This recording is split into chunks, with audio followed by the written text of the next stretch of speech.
What the is going on? I like to party. Jesus, honey, wax much? This is Unwaxed Get in, loser, we're going shopping. with Sophia and Sistine Stallone. We just become best friends. Yep.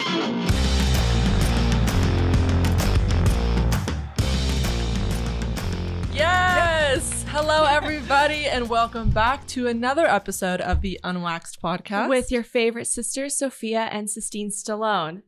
Look, you guys, if you haven't already noticed, we have a very special guest joining us today. We're going to start the show off a little bit differently. We thought this one right here is an eager beaver. We're going to kick it off with her right away. We'll do a little weekly update with her. But we thought let's start the show by introducing this lovely lady.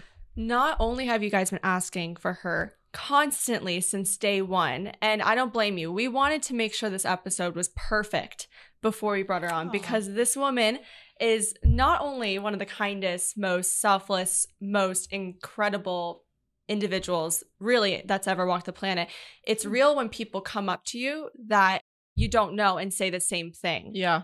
She is smart. She's hardworking. She's a heart of gold and is quite literally close to perfect. No.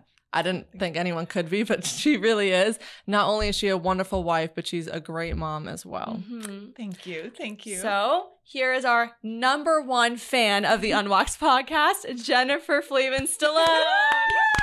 Mama! She is a Cavapoo fanatic and a businesswoman and what else? Great mom. Best job in the whole world is being a good mom. So Thank you for coming on.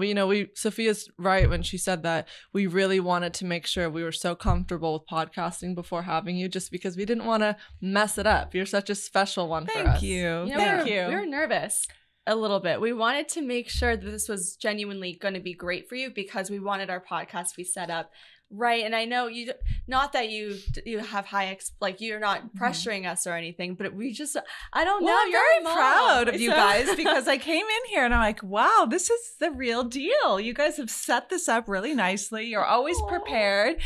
And I'm proud to be on your show. So thank you for having me. Oh, Mom. You're like probably my most intimidating guest. I don't know if it's for Sistine, but for Really? me, yeah. I'm No. shitting bricks right now. Why? I'm so easy, girls. Mom, you're easy, but what I love about the Stallones is that we're very honest with each other. Yes. Very true. So sometimes, I get nervous because I don't want to hear that I messed up. Well, here's the thing. I know your abilities. I know how strong you are, how smart you are, how hardworking.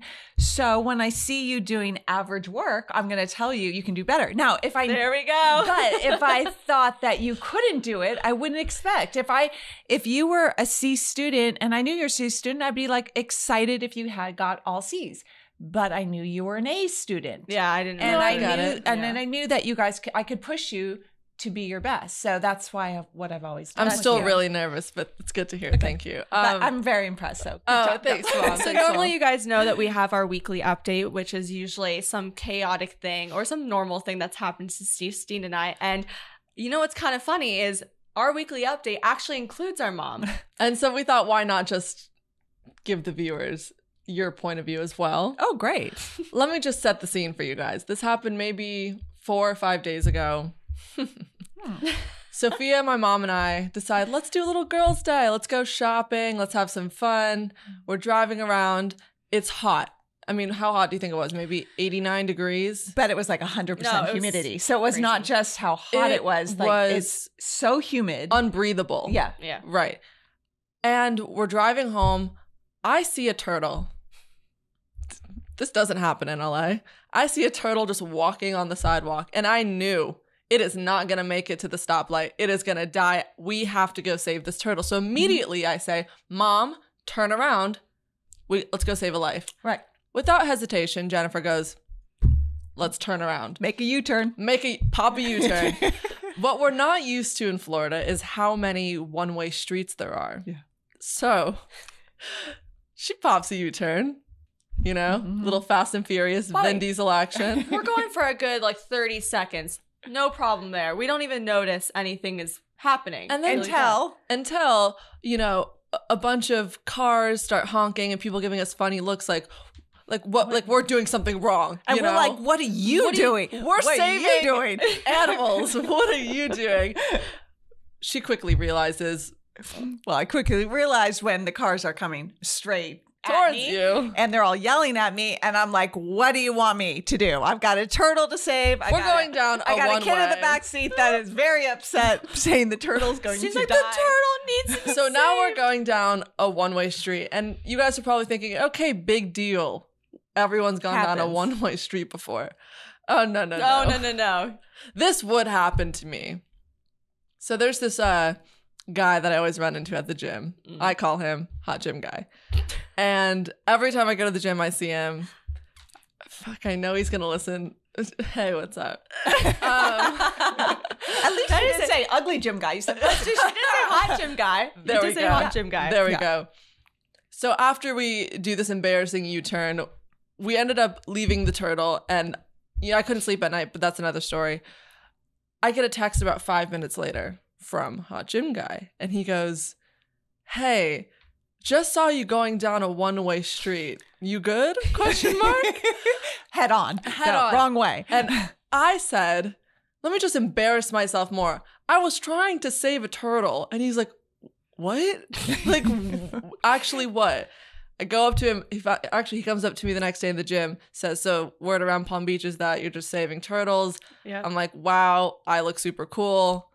And seeing him this weekend. I Hey! think it's a win-win situation here. There's my daughter for you. There we go. There you go. Started rough, ended good. And You know what? We don't know what happened to the turtle. Oh, that's true.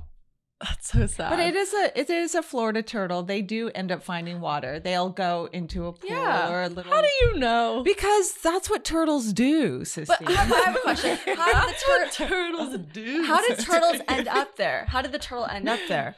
It had to come from Had to come from somewhere. somewhere. It didn't just appear out of thin air, like Yeah. bury itself in the All right. ground. It'll be my mission this week to find it. Yes, we will find that Yes. one turtle that you almost caused a car accident Yes. So let's stop talking about turtles and start talking about Mom. Oh. We obviously know everything about you already, but since you are a guest, I thought we could sort of not only have an open discussion, but do sort of an interview-based type thing, just so the listeners know who you are. You know, I definitely want to start with your childhood and your Yeah. upbringing, because I think that's a really interesting story that you haven't really spoken about before. Mhm. Are you comfortable with that? Yes. Okay. I am very comfortable with Let it. me know at any time. I'm just kidding. I'll pull the plug. So let's just start with where you were raised, your family, your how many siblings you have. So I was raised in the San Fernando Valley. That's a very large area. Yeah. like totally for sure. Like totally for sure. Like we went to the gallery. Like, oh my god. For sure. That's Such a so Valley girl. hot. It's so erotica. Like totally awesome. So I grew up with Fast Times at Ridgemont High. If you can imagine, that's where I grew up. Oh, Like I so grew up fun. with that whole area of a Valley girl. Right. That was in my backyard. But you raised us. Dad used to show us films. But the films you showed us, we liked way better. It was like St. Elmo's Fire. It was Fast Times. It was Valley Girl. Yeah, it was all those. Those are the iconic ones. Great, 80s films. Yeah. Well, anyways, I grew up in the Valley. I'm one of 7 kids. What I'm number number are you? 6 of 7. So I have 4 older brothers, and they were born in Minnesota because my mom's from North Dakota. Mhm. My dad's from Minnesota. They had 4 boys in Minnesota Mhm. and then decided to go out west, end up in California, and they had a whole other batch of children. They had 3 girls. So they had my older sister Trisha, me, and then my younger sister Yeah. Julie. That's a lot. That's Huge a lot. family. It's a big family. So it was okay. We didn't have a lot of money. My mom was a stay-at-home mom, and my dad worked, but we made it work. We worked. Everyone had a job. We didn't have, we mowed the lawn, cleaned the house, made our own lunches. But then tragedy struck. My dad had a heart attack and died instantly on a golf course. And he was only 47. How old were you? I was 11. So that is when my whole life went from, just kind of like everybody else was just growing up, had to work hard, but then everything changed because my mom had never had a job besides being a housewife, Right. which is a big job, but she had to get a job, and she so didn't know did you anything guys, about though, money, and right? she didn't know anything about how to pay a bill. So my dad paid all the bills, wrote all the checks. So she had to learn all that. In the meantime, she developed a really terrible drinking problem. So she became a full-on alcoholic. Yeah. And drank a lot. And that left 7 kids on their own. Well, my brothers are a little older, so they were out of the house and they were sort of figuring themselves out. And my sisters and I sort of raised each other. And so you have a 9-year-old, an 11-year-old, and a 14-year-old raising an extraordinary amount of Today responsibility. they would have probably take you out of the home. Right. Because that is not that really... responsibility I couldn't even imagine putting at someone that age. So you guys, I remember you telling me stories of how you guys were sort of just feral children, like every man for themselves. Like we were feral children. If you were hungry, you needed to figure out money for lunch. So I had every babysitting job in the neighborhood. I learned to drive a car at 14. I was doing grocery shopping, and then my mom would come home and leave us money in an envelope every week or week and a half. She'd just come home and appear, but then leave again. And my sisters and I would take that cash and we'd go to the local grocery store. And we had 3 sections of the grocery cart, things we needed, like toilet paper and a bag of apples and a few things. And then things that we would like to have, and then wish lists. So the grocery, when we would be shopping, we had this, not a lot of money, but we made sure we got our essentials first. And then we said, okay, to the cashier, what are we at? And then she'd tell us the final price. And then we'd add the extra stuff in when we could. But it taught me a lot about money. It taught me a lot about saving. It taught me a lot about hard work and responsibility. Not that any 11-year-old should have that type of responsibility at such a young age, because you don't really have any adult telling you what's right and wrong, or you hit a lot of different milestones at that age, and you're sort of kind of like thrown into this world. And I would copy other families that I would go and have dinner at their home, so I'd see how like a husband and wife behaved and how they raised their children. So you've I always sort of just been very observant, and I definitely want to get into how you being a little street smart, little savvy kid, little grungy rat, running around. But how it's funny, because I feel like a lot of the things you do now, I can so see as a self-reflection on things you did when you were younger. I mean, the way you organize everything, the way you're on top of. I mean, our household is perfect. No, it is because I mean, I didn't have anyone cleaning my house growing up, so like everything had to be perfect, or it would end up being a disaster. So I didn't. One thing, when you grow up without parents, you kind of realize that you can't make mistakes. Like kids that have a great home and 2 parents, they're allowed to kind of like fall down. Plans. Like I didn't have a backup plan. I didn't have anyone to pick me up if I fell. So it was like, or if you fell hard and you had to get up off the street. Or to warn you about anything. Or teach you like, okay, you shouldn't go down this street, or you shouldn't be walking back and forth to school alone. We did the stupidest things as kids. I mean, we would play chicken in the street and like literally lay down in the street and hope a car wouldn't hit us. Or Shay, the cars, I'm not kidding you, I didn't even tell you that story. I mean, we would do the dumbest things, and like, I mean, why? Don't ask me why. We just didn't. Well, I mean, I'm not surprised though. You didn't have anyone telling you not to do so. And I mean, I guess it did teach you a lot of things about growing up, but it also just really kind of threw you into this whole lifestyle that you an adult world where it's like, it's like I didn't really have a childhood because I was so concerned about making sure I had enough money that you had a place to sleep and a food to eat, and that's tough. But I want to talk about you in high school, because I think contrary to how beautiful of a woman she is, she was in high school as well, you were bullied and picked on. The stories that you tell me, I just want to find these people that were mean to you and just wring their necks, really. But I want to talk about, you were voted, what were you voted most, most gullible? Most gullible. And?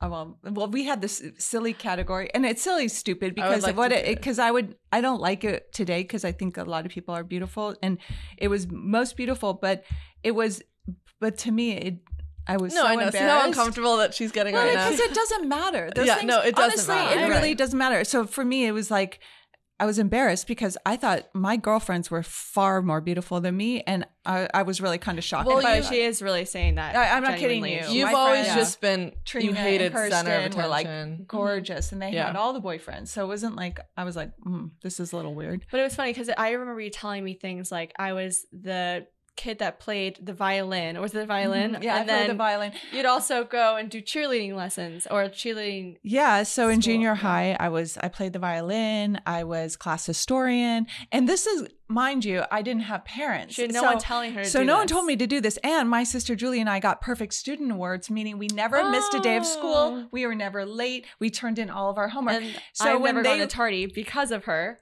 So I obviously fell into exactly. it. So we would show up at the event and the party they threw for us in junior high, and they would have all these parents sitting there and grandparents, and my sister Julie and I are like perfect students and didn't have anybody cheering us on. So, you know, you just go through those things and you realize, okay, you know, you have two paths in life to take, and you can make mistakes, but really you got to keep choosing the right path, because the wrong path is. Speaking of the right path, I feel like that's something you always do. And even at a young age, for example, when you told us stories that these bullies would literally flick their cigarettes at you and just like shove you and to the lockers and throw your books everywhere. I mean, you got picked on so much, you were constantly moving They schools. used to take needles and actually stick them in you as you walked by. Who does that? I'm absolutely telling you, crazy. it was, they actually told, my mom wasn't around, and obviously my dad died. So I had no parents. Finally, the dean of girls at our school, at the public high school, junior high that I was at, just said to me, I'm just going to move you because you're getting really harassed. it's absolutely. And I would never, by the way, I never told on anybody, And because I And didn't you want never reciprocated that. You were never doing the I same would thing. run. I was actually a fast Well, runner. that's I ran. the point. That's the point I wanted to make, is that you always sort of came out of the other side stronger. Even through all of that, how did you come out the bigger person in the end? Knowing, you know, you're going through that, you're experiencing the bullying, you're getting picked on, yet you always chose to be the bigger person. At that age, how did you know to make those choices? Yeah, I was going to say, like, how did you know right versus wrong without having any guidance telling you so? I think early parenting helped a lot. I had actually two parents when I was young, and seeing that my parents always made us really accountable for our actions. We couldn't be jerks. We couldn't be selfish, and you couldn't. I shared a bed with my sister until I was 17, and my other sister. So I was three of us in one room. So you couldn't be like, oh, this is mine and this is a. So I always had we had to share everything, including underwear. I mean, like, we didn't have anything that was our own. So growing up like that, and then when my life fell apart when I was 11, I just realized that I actually am a really good person, and I know these kids are doing really wrong things to me, but I knew one day that I was going to get out of here, and I was going to grow up, and they were going to grow up, and I was going to move on from here. But I always knew down in my core who I was. And I think that's really important to understand that. That's such a good point you just made. That is such a good point. It's such a good point that, you know, you're telling our listeners that, but you're also teaching your daughters to have that. And I feel the same way. And I think it's really special. And not a lot of people have that belief that's so strong inside of them, that they're like, I know I'm going to persevere. I know it's hard now, but I'm going to make it out the other end. I think that's really cool.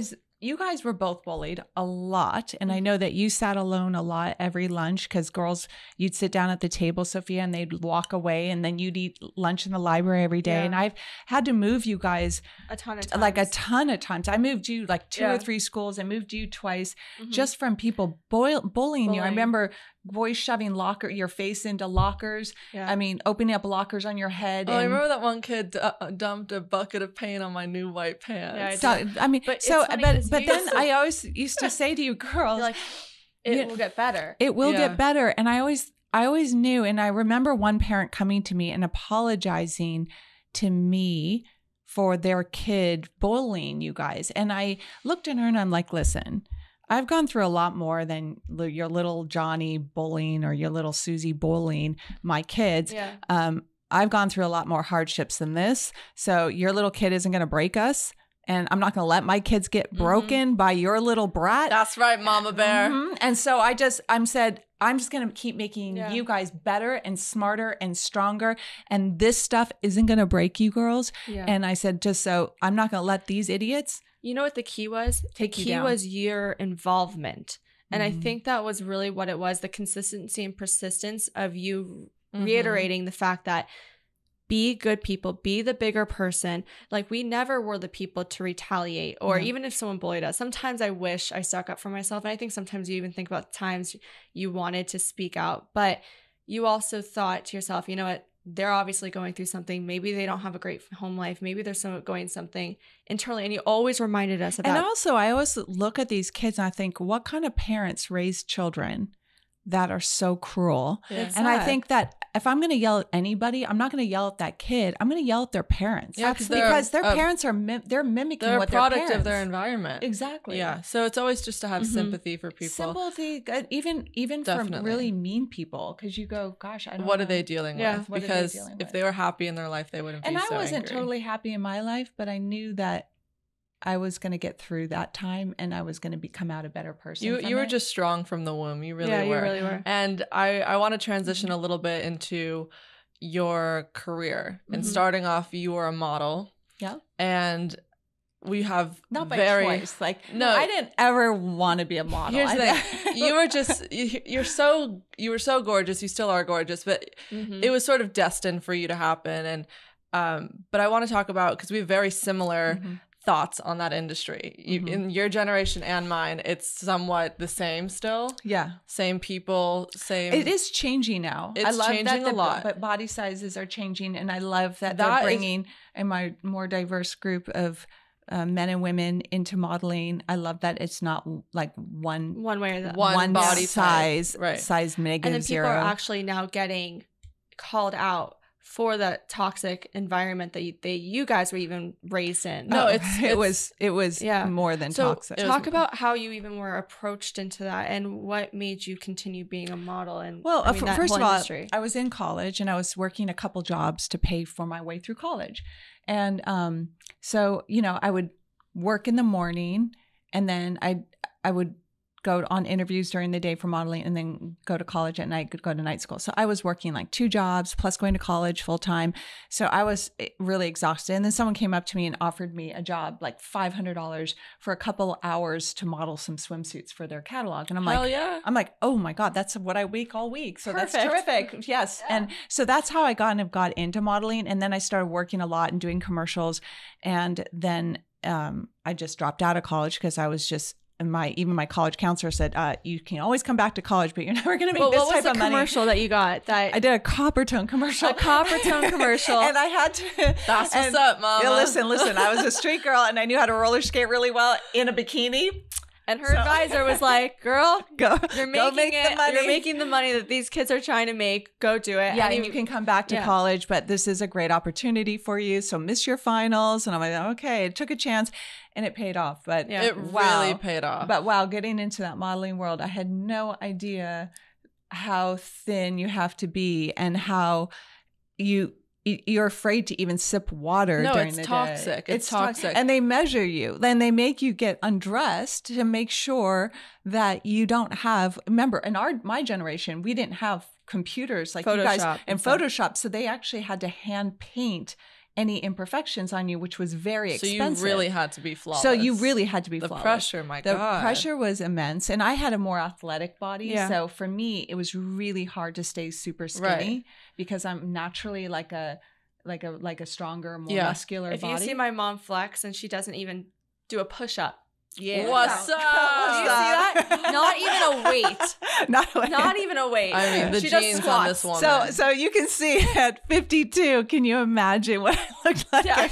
No, At and I 19. say you genuinely probably had, and I'm not just saying this, like the most perfect body. No, I've but ever seen. it was for like a muscular type body. That's my look. But I was doing runway shows in Paris, and they want you to be like uber thin. Yeah. uber thin. What Like would they say to you? first of all, they said, "Oh, where are you from?" I said, "California." They're like, "Oh, you got to take off your clothes because we can't have any like strong." They said kind lose of- the tan. lose the tan. Or they would say to me, you got to lose another 5 pounds constantly. And I'm like, How am much more? Like, I mean, skin an and apple. bones. I'm like, I ate a cracker and an apple at night, and I'm like, I'm gonna die. I mean, imagine in the winter in Paris, Yeah. it's so cold, How and I old were was you at so this time? I was like 20 That's a years lot old. of pressure traveling around the world by yourself and you With don't no really have money. any, or parents. And No, the sisters it's were doing just- their thing and your Like brothers. I had nobody checking up on me. I remember I had this Russian girlfriend who I said to her, I said, listen, I'm going away on this trip or whatever, and nobody knows where I'm at or what country I'm. I think I was going to Morocco for a photo shoot. And I go, just here's my name and number. And here's my number of my sisters in LA. Like if anything happens or you hear something happens to me, just call them and tell them like lights out for Jennifer or something. Like I mean, gosh. I was just like thinking, what Not- could I didn't have anybody checking up on Yeah. me or No, like making sure It I was was it okay. was those stories that you tell us. It just is so dark and traumatic, and Because I wasn't a supermodel. Like I didn't have you all could have that- been. No, but like But- I wasn't. But I feel like you saw something bigger for yourself. And I want to go Absolutely. back to Yeah. that because you knew deep in your core, you're like, modeling is good to pay the money now, Mhm. but I see a bigger picture. And that bigger picture was your skincare line. Yeah. So I want you to talk about how, you sort of used what you learned in the modeling world, saw what was missing, Right. saw how you did things before proactive, and then you capitalized But not on even that. She also did other companies before her skincare line that teaches us that you can fail at a couple things Yeah. and then hit that one jackpot. Right. Like what you were doing. What was the business? I had started an athletic wear, which was way before my time. Like before now, Mhm. everybody has an Yeah. athletic wear company. I started athletic wear, and I went to. It was so cool. I was at the Atlantic in Atlanta, their trade show for workout wear. I was there. So I did that line, and then I met Muhammad Ali, which was really cool. I have a picture of me and Muhammad Ali. So that I have to show you that. That was really cool. And I did a dress line, which I was starting to manufacture dresses downtown LA. And then I fell into something that was mostly very passionate to me was skincare because I had acne. I was on Accutane, which is a topical, an oral medication because I had cystic acne. So I was always trying different things to help with my acne. And I lost a lot of jobs in the modeling world because of my acne. And I couldn't clear it up and medication wasn't clearing it up. And then so I finally met somebody who had a skincare clinic and she educated me on how acne is a disease. It is usually you would inherit it from your parents. One of yours is genetic. And so she actually said, it's you have to take care of it every 12 hours, so in the morning and the evening. So she set me up with a system of cleansing, treating, and healing the skin. And that's how I finally figured it out with the help of her that actually topical products really can make a difference on your skin if you use them on a regular basis, and you have to be really consistent with acne as well. So I cleared up my skin. I went, this is terrific. I brought it, and long story short, I brought it down to HSN, Home Shopping Network in Tampa, Florida. They bought like 5,000 units. And from there, it was history. So then we went on to 25 years on Home Shopping. Is that great? 25 years at HSN or at Serious Skincare. And you're nonstop and you work day and night. And it's funny when you were telling me the times where you would start out on HSN and work at like 2 a.m. slots. Yeah, I do like 2 to 4 in the morning and then that's- get like a 3-hour break and then go back on air and then go back on. That's I was hustle. doing some like 7-8 hours of live TV a day for 4 or 5 days in a row. And then I'd take a flight home, be home for you girls. And I never liked missing like driving you to school in the morning, picking you up, taking you to all your athletic practices. You guys were in every sport under the sun. Yeah. I made you guys play like basketball. She I is made you Wonder Woman. with soccer. I made them Wonder run Woman. track. I made you guys play everything. But how did you get that volleyball. hustle though? I mean, how did you jumped into this industry where, you had It's to sink or really learn swim, about though. it. So, Yeah. like, I never had an option. Like, if I failed, I sunk. I had to keep swimming. Even when I met your dad, it wasn't like he was his own person. He had made his own money. I had to make my own money. Right. And so it wasn't like we commingled our money. Sly had his money. I had my money. I paid my own taxes. I paid my own bills. He paid his own. And so we came together in a relationship because I'm not an actress. So it was more organic because I didn't want anything from him. He didn't need anything from me. So I think that's kind of what made us work and also kept me working was I also didn't want to end up like my mom with not knowing how to do anything. I wanted to be, Yeah. I wanted to know how to pay my own bills. I wanted to have money just in case things fell apart in a relationship. It's really interesting though, because a lot of people have habit of just falling into the same routine or patterns as their family, and you wanted to break the cycle, and that you did, and I commend you so much because you had to sacrifice a lot. I mean, every month you would have to travel to Florida. You would have to be and away Tampa, from your babies. sometimes Germany. It was a lot, and it was a lot of work. And I remember Sophia and I, you come home and you're just absolutely exhausted. You worked and worked and worked, and you wouldn't say no. And it's not because you didn't want to work or you were tired, but you knew you could do more. And that, I think that is a hustle that is definitely inherited. I mean, that's self-taught. Well, That's is. self-taught. It's self-taught. And I just wanted to be strong for you girls. I know I was raising 3 smart, independent women that I wanted to be a good example for you guys. Well, that you are. And as a businesswoman, for someone that dropped out of college, has no knowledge of how to start a business, had no one teaching them ABC, this is how you do it. What is your advice for someone out there that wants to start something up themselves? Well, first of all, you have to make sure that you have hard work in your bones, in your DNA. Okay, because it's hard work, and you're going to be working long hours, and you can't give up. So if you're a quitter and you don't like to work very hard, don't start your own business. Work for somebody else. I always knew I could do it better, and I knew that I could make it work, and I would make it work. Like there was no like there's no maybe option. And if this door closed, I went through another one. So for me, it was all about real grit, real hard work, and not making an excuse and not thinking like I never, because I grew up in a family of 7 and I didn't have anybody babying me. I didn't need a bunch of like, oh, you have to go to the spa for a week or you got to go to the gym. You know, I just, you know, out of a 12-hour day, I would work 15 hours. You made your opportunity. Yeah. You weren't sitting around waiting for someone. I wasn't to hand sitting it around to you. getting a spa treatment or going getting my nails Yeah, I think done. the hardest part for a lot of people is that fear of failure. Right. They're afraid to even try. When I talk about it with Dad, say if I get rejected time and time again, he goes, failure is the best part of the process because when you make it, it makes it so much fun. How many times did you fail?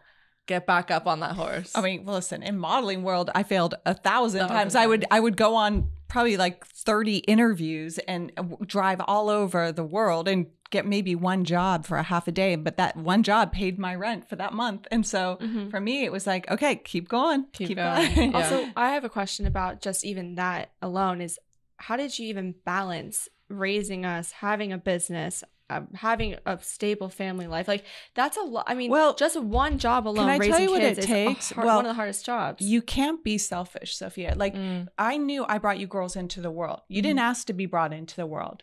So for me, it wasn't about me anymore. It was about you guys. And it was about my marriage. And marriages are hard and they can be, you know, they have ups and downs all the time.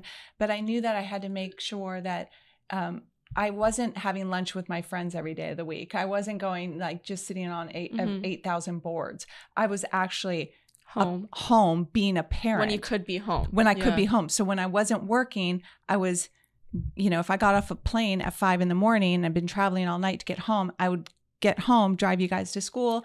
Then I was not miss a day of school, by the way. She would drive us every single morning. And was pick at you up. Every volleyball game. She's the room mom. I mean, you were so every year I was in the room. involved. But and I did every year I did a charity event for your schools to raise money for the schools. But I just knew that I could. I'm a worker and I like working and I think it's good for your mind. I don't look at work as work really. Some people look at work like, oh, I'd rather just be, you know, I can't wait for the drinking weekend. a beer and like losing my mind. Like I think work is so exciting and I find it stimulating and I love using my brain. I love figuring out problems and I like having something to do. I never I don't like, for me, I don't like being lazy. And I think we know you're constantly moving. I mean, you guys, if you see my mom in her element at the house, she is cleaning, moving, working, organizing, cleaning out closets. I mean, it's never sitting down. It's never sitting down. Okay, so everyone that comes across you in their life, basically you're so maternal to everyone. everyone's. Because I look at everybody like Yeah. somebody's child, and I always want to protect them and like make them feel Well, good. especially our ex-boyfriends. My mom, Yeah. I I love swear, them. thinks that they are her sons. And All of she them. gets very like, don't break up with them. They're so sweet. They are Don't do nice. it." They're so nice. They're very well. First of all, you guys make good choices, and so I'm proud of that. Oh, thank you guys you. choose really nice human beings. Well, that's all from And- you because you really raised us to make sure we knew our worth. You Yeah. definitely know your worth, and you picked boys or nice young men that were similar to you. Oh, we'll get And into that. Oh, we'll get into that. And I love them, and so- they're very kind. I still like them. They all are good today. boys. They're Yeah. good boys. So we thought, why not give the listeners a little taste of you being maternal towards them? Give them some mom advice Okay. because that's one of your favorite things to do. Yes, is I constantly love shower that. us with advice. Yes. I think the first thing that I came to my head that I wanted to ask you is what you wish you told yourself in your 20s. Now knowing that you have 2 daughters in their 20s. Take your time to grow up. Like you don't have to hurry, and enjoy your youth a little bit more. And work is fun and important, but also take a little more time for yourself. Okay. And read a little more, educate yourself, constantly educate yourself. That's what I would do more because Okay. I didn't You didn't do that enough. No. That's good advice. I like you. And what about what was something that you were the hardest about on yourself when you were 20s? Like, what was the hardest thing? Oh, I love being in my 50s because it is. I can exhale. Yeah. I feel like I can It's so exhale true. now. In your 20s, you're always in competition, especially when I was modeling. You're always looking at somebody else and looking at their best features and wishing you had those features. Yeah. Now I look at everybody so differently and I think, oh my God, they have great hair, but that hair belongs to them.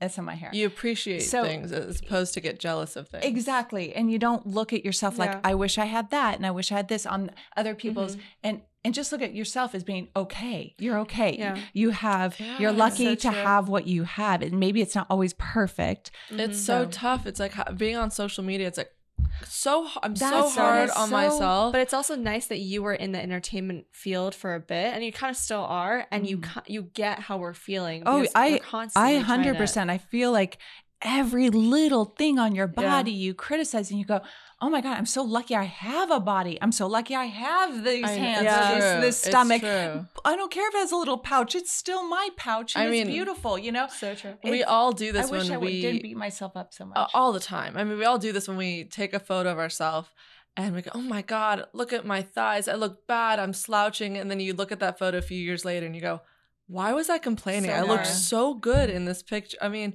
it's so silly. But I want to talk about dating advice. Okay. Typically, mom. When it comes, Uh-oh. okay, I'll explain. Okay, When it comes okay. to dating advice, Yeah. you and Dad give polar opposite responses. Yep. True. Sly obviously thinks like a man. You think as a little dainty flower that doesn't want to hurt anyone's feelings, and I No, love that. I okay. love that about you. It's a good balance. It's a good A balance. good balance. So we're gonna ask you some dating advice, Okay. and you can answer it however you want because this is your segment. Okay. Okay. So how did you know when you found the one, aka Sly? I knew because I felt that I was home. I felt safe and I felt that he was my home. I know that sounds strange. No, it's- No, that's true. so cute. I mean, you felt secure. You I felt secure. I felt loved. I felt protected. I felt like we were like just one. And it didn't, all the outside noise didn't matter. And I felt like it was like every time I got home with him, it was just perfect. Secure. Secure. I love that. This is now in going to new relationships. Mm. How should guys treat you when you're going into a new relationship, and how should you feel about yourself Well, before headed I mean, into a new one? of course you should, be treated. I mean, that's a kind of like everyone should be treated Yeah. well. I mean, that doesn't, but you treat people how you want to be treated. So if you treat someone poorly, then they're going to treat you poorly. I mean, that's what I hope. I mean, Yeah. you know, if you treat someone kind and give that love to them, I always give people the benefit of the doubt. But then if someone treats me poorly, then I just get rid of them. I mean, I'm not Right. going to waste Not my waste time time. with, I'd rather be alone than be with somebody that's Right. not nice. I have a question that's sort of aside from dating. Being in your 50s, were you ever scared of reaching that age, or are you kind of just happy that you're in your 50s? I'm really happy I'm in my 50s. It looks like you are. I'm honestly. really comfortable. I feel like all that, you know, noise of like trying to be perfect, trying to look, you know, when people see your dad and I think everyone looks at us like, oh, I thought they were taller. I thought they were prettier. I thought, you know, and Yeah. you always are feeling that kind of judgy eyes on Yeah. you. Now I don't really care what you think. I really am just like, Right. I'm like, this is who I am. If you like me, you like me. 100%. Do you think Mhm. maybe you're enjoying your 50s now because you had such a tough childhood and young adulthood? Yeah. That was just so traumatic. And you never got to breathe. I didn't have a childhood. I think because I was always working. I have a job since I was 12 years old. So now that I'm not working as much, and you girls, I would say you're baked, you're raised. You know, the cake is done. We are overcooked. You guys are overcooked, okay? Like you don't need any more advice from Big Mama here. So I feel like you guys are doing really, really well. And now I can just sort of like exhale Right. and let you girls go. And she just wants enjoy. us to pop out some babies, you Oh guys. yeah, baby. She's I ready want a for that. baby on each hip. I know. And then I want one in the stroller. And I Honestly, I'm so excited for when you Me become too. a grandma. I cannot wait to be a grandma. You Oh, know, you're gonna be the such best. a good grandma. I dream of it. Now I have just dogs and cats that I baby like they're my babies. But I have a I always vision tell of- Sly, I'm like, oh my gosh, you know that Mabel Kitty is going to be here when we're grandparents. Do you know that Winnie is going to be here? We're like a certain age, and dad. because that's true. They're Yeah. going to live at least another 10 years. Yeah. Oh my god. That's That true. means, They'll be here when we have kids. yeah, That's they're kind gonna of crazy. meet I your mean, hopefully, if kids. we have kids, You're at the time. grandma in training with the Cavapoos right Yeah. now. Yeah. Yes. So- I love Cavapoos. I went on my Instagram and I posted a photo of you, and I put a little question box, and I said, "We have you on," and I wanted all the listeners to ask some questions, and we got thousands of responses. Oh, thank you, guys. Thousands. Thank Like, you. That was really yes. nice. It was crazy, and people were losing it. And so I condensed a few just Okay. really good questions I feel a lot of people can just relate to, and they Mhm. go from being a mom to everything else. Yeah, and you can answer as long or short Yeah. as you Okay. want. so the We'll first get one, through. We'll yeah, go quick. the first one is hardest part about raising children. Advice for new moms. Take help when you can get it. Like if Mhm. you know, you need sleep too, just like your baby does. Yeah, and that's you're a good advice. better parent when you get sleep. So if someone says, I can watch your baby for an hour or two, say thank you and Right. and accept it and go take a nap, because I know that it's the hardest job I've ever done in my life was raising kids.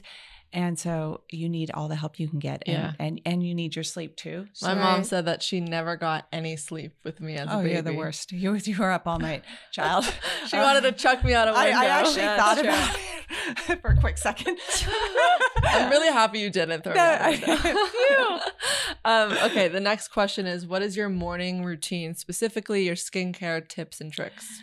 Morning routine is I always cleanse my skin Mhm. with my glycolic cleanser, and I always cleanse my skin, and I always put an SPF on. I know that sounds boring, but it is like A great It's trick. but it's true. I actually have heard that overdoing your skincare routine sometimes is actually harm more than It beneficial. irritates, yeah. And you've always said just keep it simple. Yeah. And you've saved my whole volleyball team when I was in high school Thank you. with your skincare products, the glycolic Yes. and the Drylo. You Yeah, guys, my mom was so funny. She would bring every single player on our teams a goodie bag of all of her products, and Yep. the entire team well, would I just have analyzed their skin, so I would look at all their skin, and go, okay, so your skin's a little dry. You have some breakouts. You have some pimples. I'm going to put my Drylo great. on you, and by so the end of the season, everyone was glowing. everyone had glowing. pretty skin. Even one of my girlfriends from my team, she wrote in, she was like, your mom saved my skin. Aw. And I was like, that's so, They were just such they good loved you. girls. So, Mom, Yes. who's your favorite child? That's so mean, Sophia. We didn't ask the question. No, there's no it's- such they thing as wanna a favorite. know. But there isn't such a favorite, because all you girls are different, and I love you each individually, and my life would be over if one of you wasn't here. So You can't. I can't. Okay, but She's who is looking it? at me more, so I'm assuming. Of that. Okay, but who is you asked it? the question. Never. Winnie Stallone. I knew it. We all knew that. We all knew that. She is my favorite. Tips for a happy relationship and marriage advice. Happy relationship. So That's a tough specifically one. marriage advice. Okay, Yeah, marriage marriage. advice. Marriage is long, and you're not always going to be happy, and you're not always. So understand that people also go through different stages in your life, just like kids. They go from their terrible 2s to their delightful 7s or whatever. Delightful 7s, yes. But what I'm saying is that you're going to fight, and you're going to have you're going to go Differences, different, yeah. and also your bodies are changing too. So men go through different changes, women go through menopause. So you also are changing. So you got to exhale a lot, take a break, take time out. And also sometimes fighting's good because you get out a lot of stuff that you've been holding in and you let it go, and then you're good again. But also I always recommend to all my friends, if they're having a fight with their husband, I'm the only one that will say, you stay in the relationship.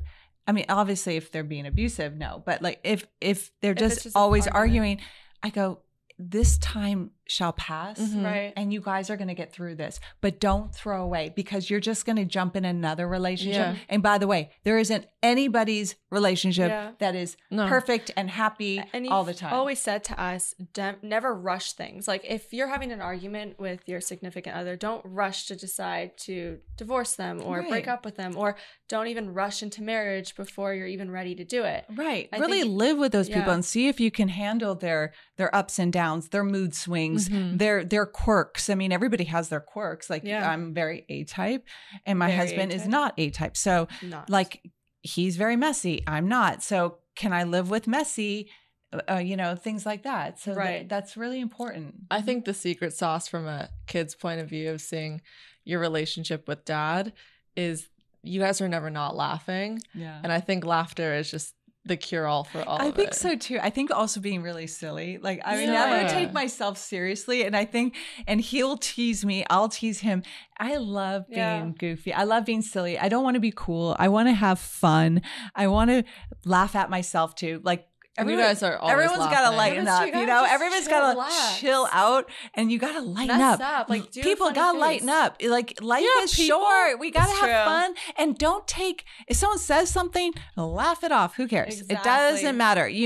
And that's the same thing in a marriage. Like somebody might say something pretty cruel or not nice, but just not laugh it off, but get over Get it. over it. It's Get not over worth it. And it doesn't stick to you unless it's true, right? Very true. That was nice. Thank you. This is a good question. I probably stole that from somebody. That's but- okay. Take That's credit. good. I don't Take know. it. No. No claimers. Patent that, Okay. Jennifer. So this is a little bit more on the serious side. I lost my father at an early age, just like you. And now being a wife and mother, I can see the effect it has on many of my decisions in life. Sometimes I feel like I can't move on. Is there a way to feel better and accept my life as it is, or will that absence always be there? Well, you're very blessed to have such a beautiful father in your life. And he probably taught you a lot of really nice things about how to be a good parent. So you should look at that as such a blessing. And then also one thing is that you can't change what is. So you lost him, but he is looking down at you and he is watching you. And I know if he wants you to be happy.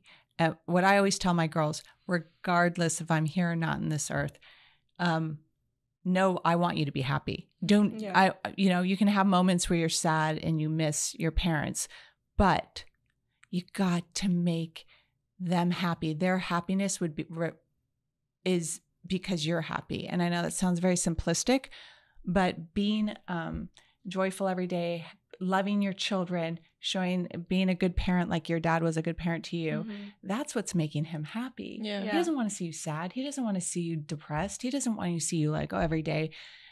Just change it up and say, what advice would he probably give me is, I want you to live your life and smile more, laugh more, love your kids more, give them hugs, tell them how great they are. Yeah. That's one thing I always told you guys, I digress, is I always told you how smart you are, how kind you are, how beautiful you are inside and out, and constantly giving you and telling you how much I love you every single day.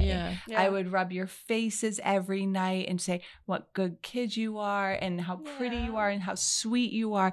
Long term, I don't think you realize what that does to a kid's brain. It does, and it really. costs nothing. Nothing. It costs It changed everything for Right. us. It It just- really meant the world. I always say that we remember not the times that she threw us a big birthday party or the Or certain the crazy gifts. vacations. Or It was genuinely the time she drove us to school and picked us up, the time she would sit by our bed and hold her hand on our forehead until we would fall asleep, just to have that pressure and that warmth there to show that she was around.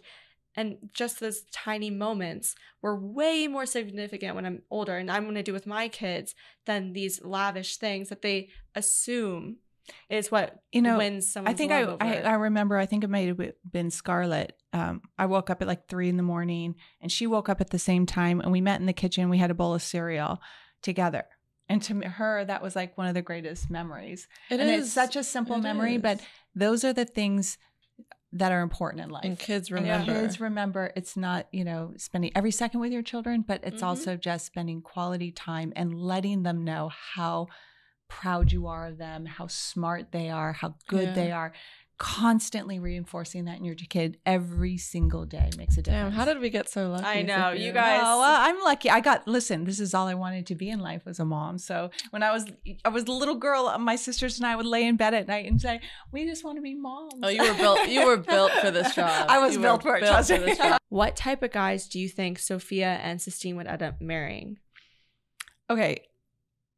I think both of you are going to marry very smart, entrepreneurial type men. Okay. But what's a specific But thing that you think I that think quirk for her? Okay, quirk for me that I'm gonna have? you're going to marry definitely a tall, very kind of more nerdy type of guy. Oh god, I that's probably think true. Sistine is going to marry a little bit more muscular. Someone who likes to joke, because you are super funny and silly. I would love that. And you like to joke around, and you have a very dry sense of humor. So I think you're going to have someone who's very witty and very funny, and you're going to marry someone very smart and clever.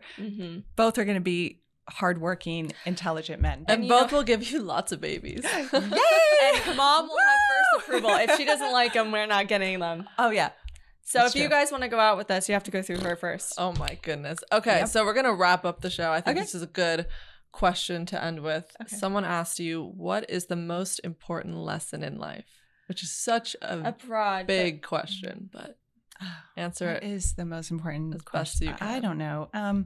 just one. Happiness. I mean, we all want to be happy and healthy, I guess. I know, so it's very simple, but it is Yeah, what life is all about. Yeah. like I make mean, decisions that make you happy. No matter if you live, 30 years or 100 years, you kind of want to go through life being happy. Which I way love that gets you. I love that. Mama, thank you so much for coming on the show Life's like a today. box She's of our mama, chocolates. but now she's your mama. This is Mama Jen.